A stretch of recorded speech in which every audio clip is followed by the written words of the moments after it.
Go. So nursery children under 6.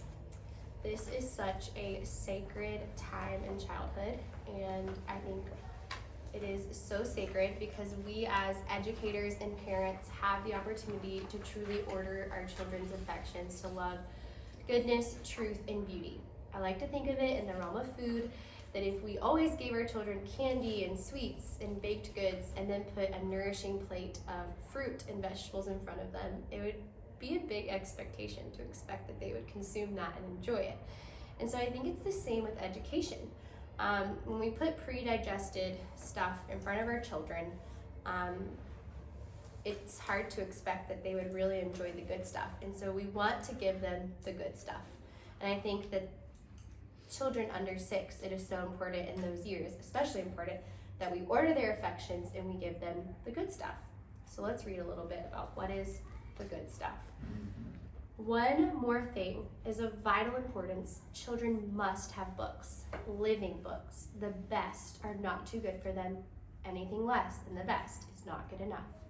And if it is needful to exercise economy, let go everything that belongs to soft and luxurious living before letting go the duty of supplying the books and the frequent changes of books, which are necessary for the constant stimulation of the child's intellectual life.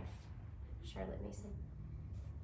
And all the time we have books teeming with ideas fresh from the minds of thinkers upon every subject to which we can wish to introduce children. Charlotte Mason. Let them once get touch with nature, and habit is formed, which will be the source of delight throughout life. Charlotte Mason. The formation of habits is education, and education is the formation of habits. Charlotte Mason. Charlotte Mason deeply encouraged parents who had children under 6 to focus on these 3 things. Read living books to your children. So as I was talking about earlier, what is the good stuff? What is the stuff that's going to be really nourishing to our children's minds and hearts? And I think it all starts with living books. A living book is one that engages the heart and mind of the child and inspires them. The book should give them living ideas to feast upon and enjoy. Focus on good habits, spend lots of time outside.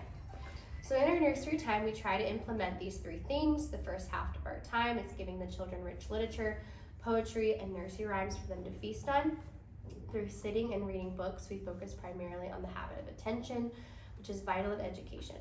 There are other habits that children work on naturally just by being in a classroom setting with many other children.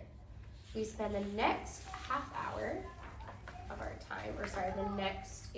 time enjoying the outdoors and playing outside, which also fosters the habit of curiosity.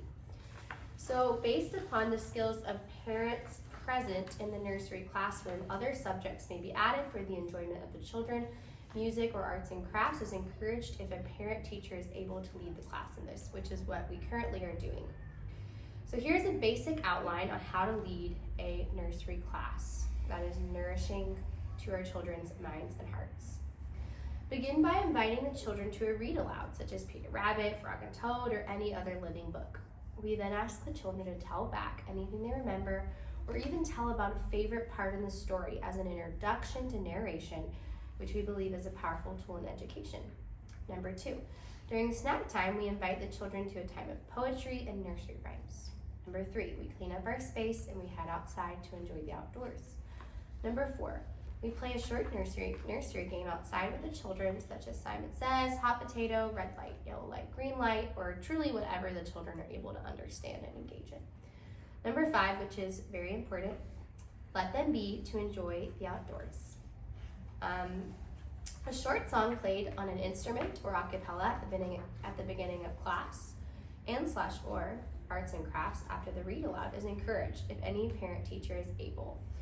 We always want to put things in front of our children that help them to desire things that are beautiful, good, and true. And so, if this is a basic outline, but if another parent teacher has any passions that they would want to bring to the nursery class, that is definitely encouraged.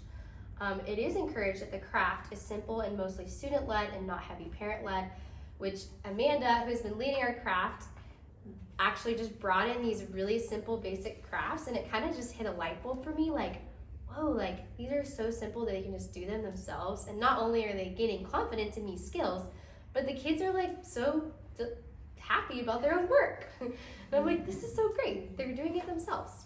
So this allows the children to gain confidence in necessary skills such as cutting, gluing, drawing. It also allows them to delight in their work, which they made with their own hands. So yeah, that's it for nursery. Super basic outline of how to lead our children into these good and beautiful things. So I mainly wanted Liz to go through nursery because for an assistant's sake, and there's a lot of kids in nursery, so having everyone on the same page of what's going on in nursery, how to sub in and help and lead, just felt like a big good thing to talk through. So that's not something we're splitting up necessarily, but something that we definitely need a lot of helpers in. And talking through nursery, we said we want to have 2 people in there at all times at least. That's kind of like the minimum. If there's more moms in there, that's wonderful. There's definitely plenty to help with and mediate, but yeah. All right, the last one we're gonna